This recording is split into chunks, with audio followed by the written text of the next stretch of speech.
नमस्कार दोस्तों, आपके अपने चैनल हमारे संस्कार में आपका बहुत बहुत स्वागत है। आज हम आपके लिए लेकर आए हैं शारदीय नवरात्रि के 7वें दिन सुनी जाने वाली माता कालरात्रि की कथा।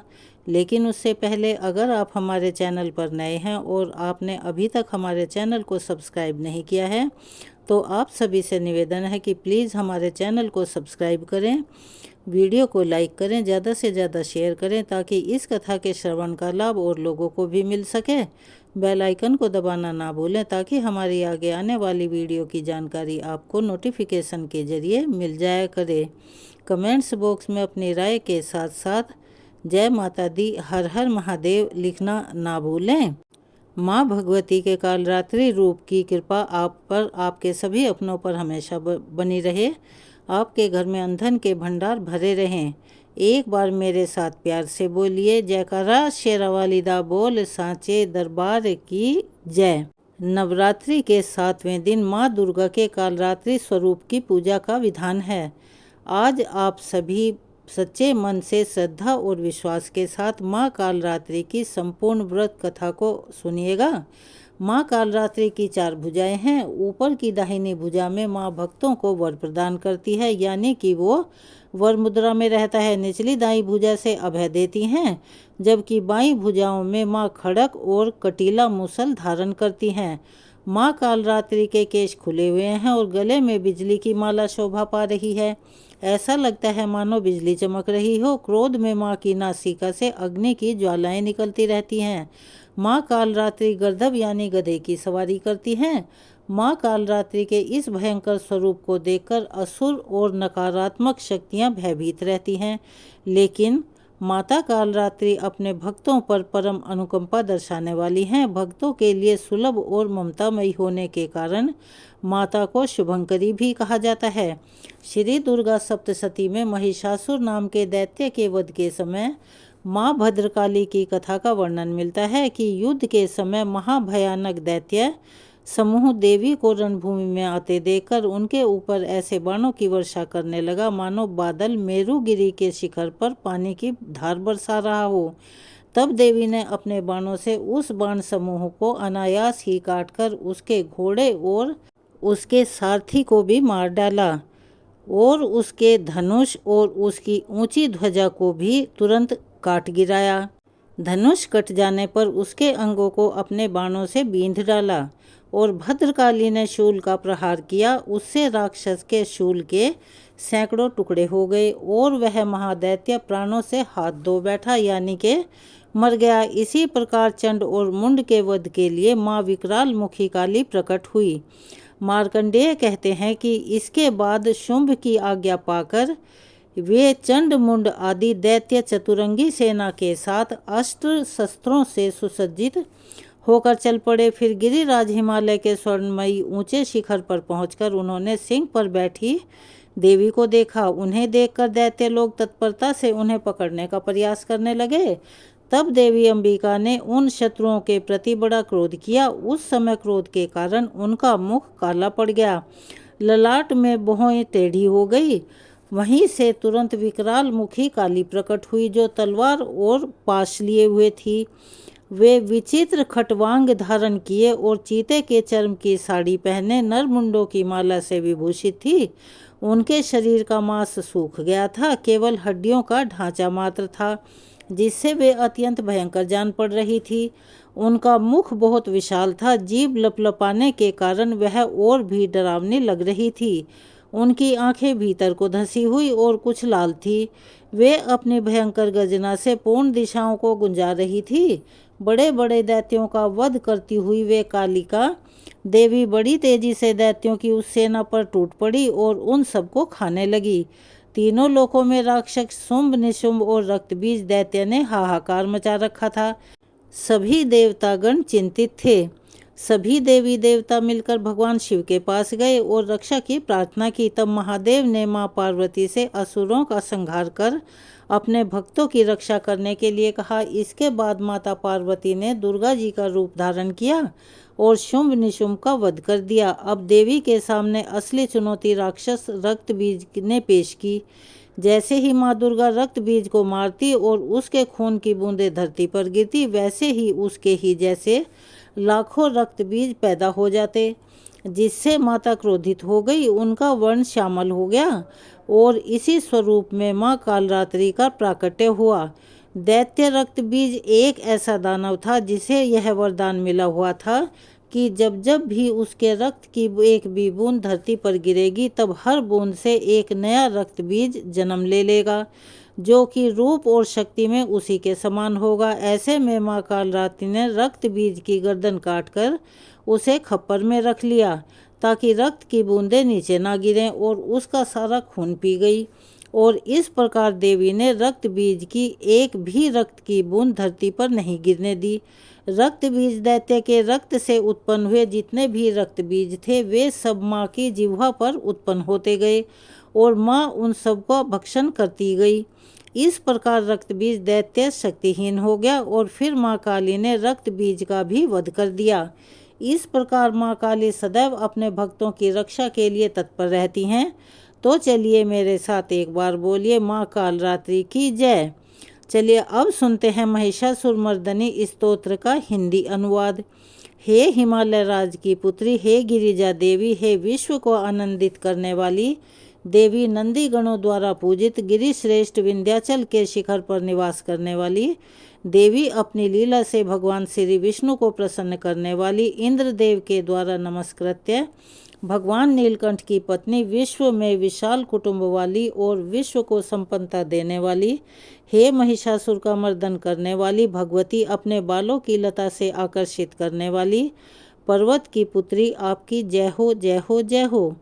देवों को वरदान देने वाली, दुर्धर और दुर्मुख असुरों को मारने वाली और स्वयं में ही हर्षित रहने वाली, तीनों लोकों का पोषण करने वाली, शंकर जी को संतुष्ट करने वाली, पापों को हरने वाली और घोर गर्जना करने वाली, दानवों पर क्रोध करने वाली, अहंकारियों के घमंड को सुखा देने वाली समुद्र की पुत्री, हे महिषासुर का मर्दन करने वाली, अपने बालों की लता से आकर्षित करने वाली पर्वत की पुत्री, आपकी जय हो जय हो जय हो।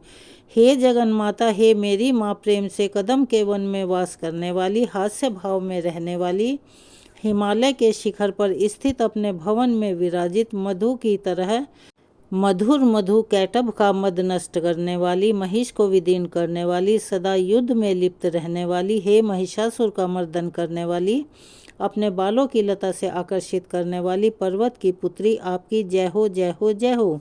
शत्रुओं के हाथियों की सूंड काटने वाली और उनके 100 टुकड़े करने वाली, जिनका सिंह शत्रुओं के हाथियों के सर अलग अलग टुकड़े कर देता है, अपनी भुजाओं के अस्त्रों से चंड और मुंड के शीश काटने वाली, हे महिषासुर का मर्दन करने वाली और अपने बालों की लता से आकर्षित करने वाली पर्वत की पुत्री, आपकी जय हो जय हो जय हो।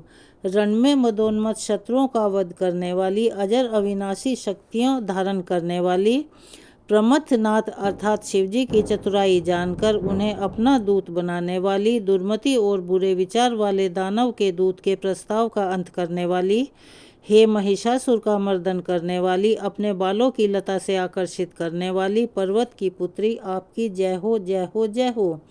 शरणागत शत्रुओं की पत्नियों के आग्रह पर उन्हें अभय दान देने वाली, तीनों लोकों को पीड़ित करने वाले दैत्यों पर प्रहार करने योग्य त्रिशूल धारण करने वाली, देवताओं की दुदुम्बी से दुमी दुमी की ध्वनि को सभी दिशाओं में व्याप्त करने वाली, हे महिषासुर का मर्दन करने वाली, अपने बालों की लता से आकर्षित करने वाली पर्वत की पुत्री, आपकी जय हो जय हो जय हो।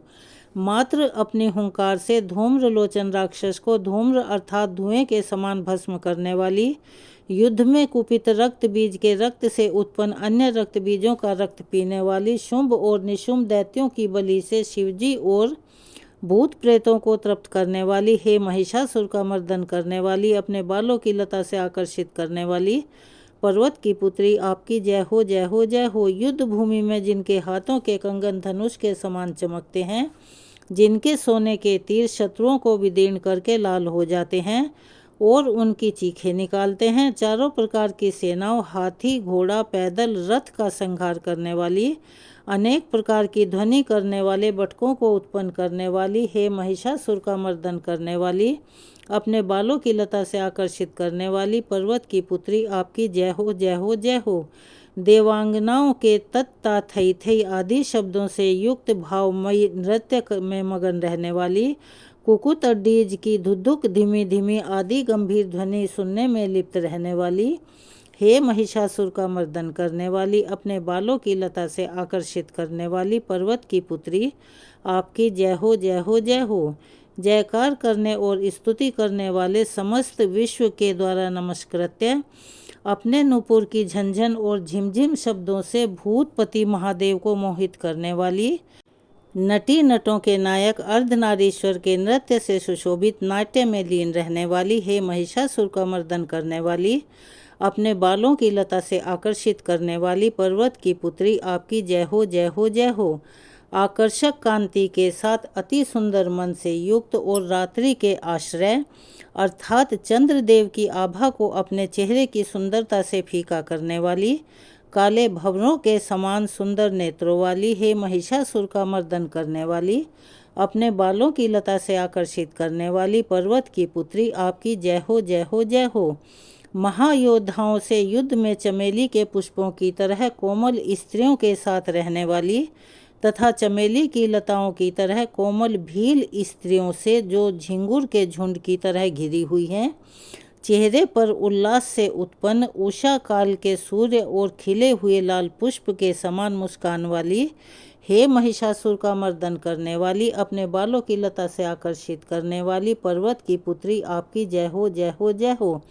जिसके कानों से लगातार मद बहता रहता है, उस हाथी के समान उत्तेजित हे गजेश्वरी, तीनों लोकों के आभूषण रूप सौंदर्य शक्ति और कलाओं से सुशोभित हे राजपुत्री, सुंदर मुस्कान वाली स्त्रियों को पाने के लिए मन में मोह उत्पन्न करने वाली मनमत की पुत्री के समान, हे महिषासुर का मर्दन करने वाली, अपने बालों की लता से आकर्षित करने वाली पर्वत की पुत्री आपकी जय हो जय हो जय हो।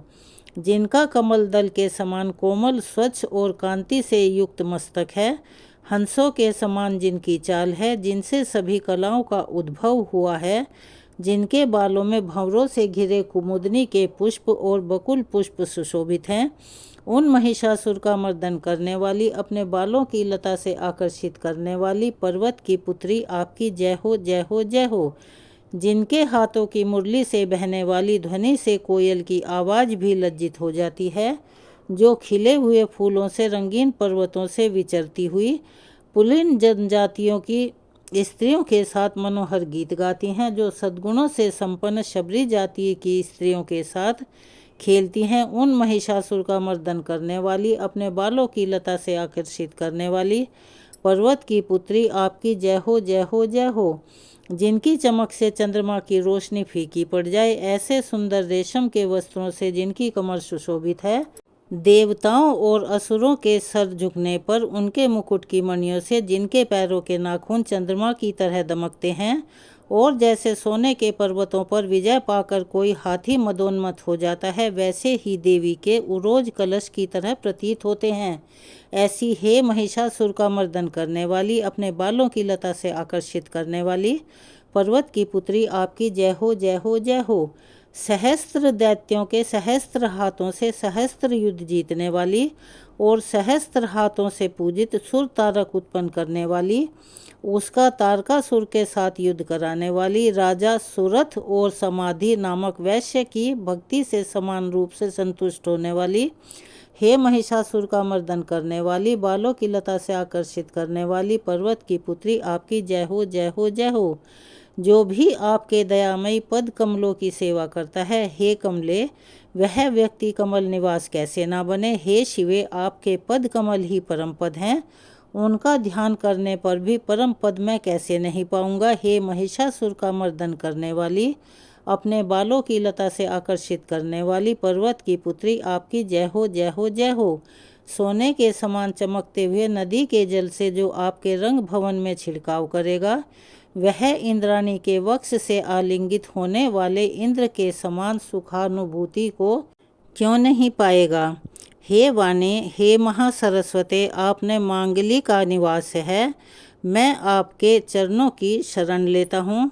हे महिषासुर का मर्दन करने वाली, अपने बालों की लता से आकर्षित करने वाली पर्वत की पुत्री, आपकी जय हो जय हो जय हो। आपका निर्मल चंद्र के समान मुख चंद्रमा का निवास है, जो सभी अशुद्धियों को दूर कर देता है। नहीं तो क्यों मेरा मन इंद्रपुरी की सुंदर स्त्रियों से विमुख हो गया है। मेरे मत के अनुसार आपकी कृपा के बिना शिव नाम के धन की प्राप्ति कैसे संभव हो सकती है। हे महिषासुर का मर्दन करने वाली, बालों की लता से आकर्षित करने वाली पर्वत की पुत्री, आपकी जय हो जय हो जय हो।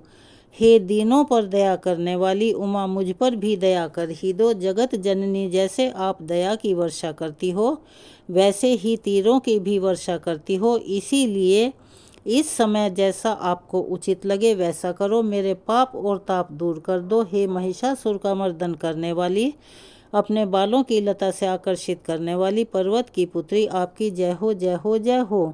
महिषासुर मर्दनी स्तोत्र का हिंदी अनुवाद यहाँ समाप्त होता है।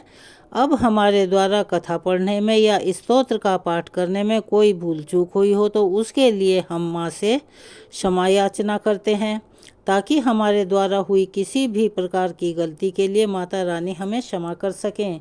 हे परमेश्वरी, मेरे द्वारा रात दिन सहस्त्रों अपराध होते रहते हैं, अतः आप मुझे अपनी सेवक समझकर कृपा पूर्वक मेरे उन अपराधों को क्षमा करो। ना तो मैं आवाहन करना जानती हूँ, ना विसर्जन करना जानती हूँ, ना पूजा करना जानती हूँ। हे परमेश्वरी, मुझे क्षमा करो। हे सुरेश्वरी, मैंने जो मंत्रहीन, क्रियाहीन और भक्तिहीन पूजन किया है वह सब आपकी दया से पूर्ण हो। सैकड़ों अपराध करके भी भक्त आपकी शरण में आकर केवल जगदम्ब कहकर ही मोक्ष को प्राप्त करते हैं, जिसे ब्रह्मा आदि देवगण भी पाने में असमर्थ होते हैं। हे जगदम्बिके, मैं अपराधी हूँ, किंतु आपकी शरण में आई हूँ, अतः इस समय मैं दया की पात्र हूँ। आप जैसा चाहो वैसा करो। अज्ञानवश या बुद्धि भ्रम होने के कारण भूल से मैंने जो कुछ भी गलत या सही किया हो, कम या अधिक किया हो, हे देवी, हे परमेश्वरी, सब अपराध क्षमा करो और प्रसन्न हो। हे जगन माता, हे कामेश्वरी, सच्चिदानंद स्वरूपिणी परमेश्वरी, आप प्रेम पूर्वक मेरी यह पूजा स्वीकार करो और मुझ पर प्रसन्न हो। आप गुप्त से भी गुप्त वस्तु की रक्षा करने वाली हो। आप मेरे किए हुए इस जप को ग्रहण करके मेरे सभी अपराधों को क्षमा करो। हे देवी, हे महेश्वरी, आपकी कृपा से मुझे सिद्धि की प्राप्ति हो। अगर आप हमारे चैनल पर नए हैं और अभी तक आपने चैनल को सब्सक्राइब नहीं किया है तो आप सभी से निवेदन है, प्लीज़ हमारे चैनल को सब्सक्राइब करें, वीडियो को लाइक करें, ज़्यादा से ज़्यादा शेयर करें, बेल आइकन को दबाना ना भूलें, ताकि हमारी आगे आने वाली वीडियो की जानकारी आपको नोटिफिकेशन के ज़रिए मिल जाया करे। कमेंट्स बॉक्स में अपनी राय के साथ साथ जय माता दी, हर हर महादेव लिखना ना भूलें। एक बार चलिए अंत में मेरे साथ बोलिए, जयकारा शेरा वाली दा बोल, साचे दरबार की जय। धन्यवाद।